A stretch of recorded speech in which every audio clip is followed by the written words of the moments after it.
ಬೇಳೂರು ಗೋಪಾಲ್ ಕೃಷ್ಣ ಒಂದು ಆರೋಪ ಮಾಡ್ತಾರೆ ಸರ್. ನಾನು ಅದಕ್ಕೆಲ್ಲ ಯಾಕಪ್ಪ ಉತ್ತರ ಕೊಡ್ತೀನಿ. ಡಿಕೆ ಸುರೇಶ್ ಅವರು ಮಾತಾಡಿದ್ದಾರೆ ಸರ್, ಮಾತು ತಿರುಚೋದ್ರಲ್ಲಿ ಕುಮಾರಸ್ವಾಮಿ ಅವರು ಯಾವ ಮಾತು ತಿರುಗ್ತಾರೆ? RCB ಗೆದ್ದಾಗ ಟ್ವೀಟ್ ನೋಡಿ ಇವಾಗ ಮಾಡ್ಕೊಡ್ತಾರೆ ಅಂತ ಹೇಳಿ. ಹೌದಪ್ಪ, ಅಭಿನಂದನೆ ಸಲ್ಲಿಸಿದ್ದೀವಿ. ಅವ್ರು ಗೆದ್ರು ಅಂತೇಳಿ ಅಮಾಯಕರ ಜೀವ ತೆಗಿಬೇಕು ಅಂತ ಇದೆಯಾ? ಜೀವ ತೆಗಿಯೋದಕ್ಕೆ ಅವರ ಗೆದ್ದಕ್ಕೆ ಟ್ವೀಟ್ ಮಾಡಿದೀವ? ಅದೊಂದು ಅರ್ಥ ಇದೆಯಾ ಮಾತಾಡೋದಕ್ಕೆ? ರಾಜ್ಕುಮಾರ್ ಸಾವುದಕ್ಕೂ ಇದಕ್ಕೂ ಸಂಬಂಧ ಏನು?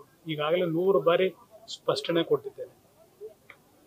ಅವತ್ತು ಅವ್ರು ತೀರ್ಕೊಂಡಂತ ದಿನ ಮಾಹಿತಿಯನ್ನ ಸರ್ಕಾರಕ್ಕೆ ಸೀಕ್ರೆಟ್ ಆಗಿಟ್ಟು ಕೊಡ್ಲಿಲ್ಲ. ಆಸ್ಪತ್ರೆಯಿಂದ ಬುಲೆಟಿನ್ ಹೊರಡಿಸ್ಬಿಟ್ರು. ಪ್ರಥಮ ಬಾರಿಗೆ ನಮ್ಮ ರಾಜ್ಯದಲ್ಲಿ ಒಬ್ಬ ಗೌರವಾನ್ವಿತ ದೊಡ್ಡ ವ್ಯಕ್ತಿ ನಿಧನರಾದದ್ದು. ಅಂತ ಸಂದರ್ಭದಲ್ಲಿ ಯಾವ ರೀತಿ ನಡ್ಕೋಬೇಕು ಅನ್ನೋದು ನಡ್ಕೊಳ್ಳಿಲ್ಲ.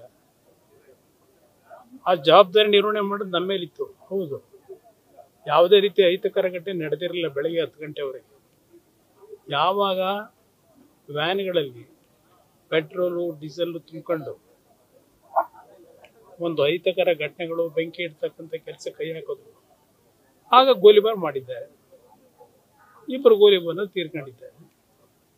ಕಾನೂನನ್ನ ಕೈಗೆ ತೆಗೆದುಕೊಳ್ತಕ್ಕಂಥ ಕೆಲಸ ಕೆಲವು ತಿಳಿಗೇಡಿಗಳು ಏನ್ ಮಾಡಿದ್ರು, ಅದನ್ನು ಕಂಟ್ರೋಲ್ ಮಾಡಬೇಕಾದ ಸರ್ಕಾರದ ಕರ್ತವ್ಯ ಇತ್ತು, ಮಾಡಿದೀವಿ. ಇವಾಗ 4 ಜನ ಗುಂಡಿಟ್ರು ಅಂತ ಆರೋಪ ಮಾಡ್ತಾರೆ. ಗುಂಡಿಟ್ಟಿದ್ದು ಅದನ್ನೇ. ಯಾರಿಗೆ ಗುಂಡಿಟ್ಟಿದ್ದು?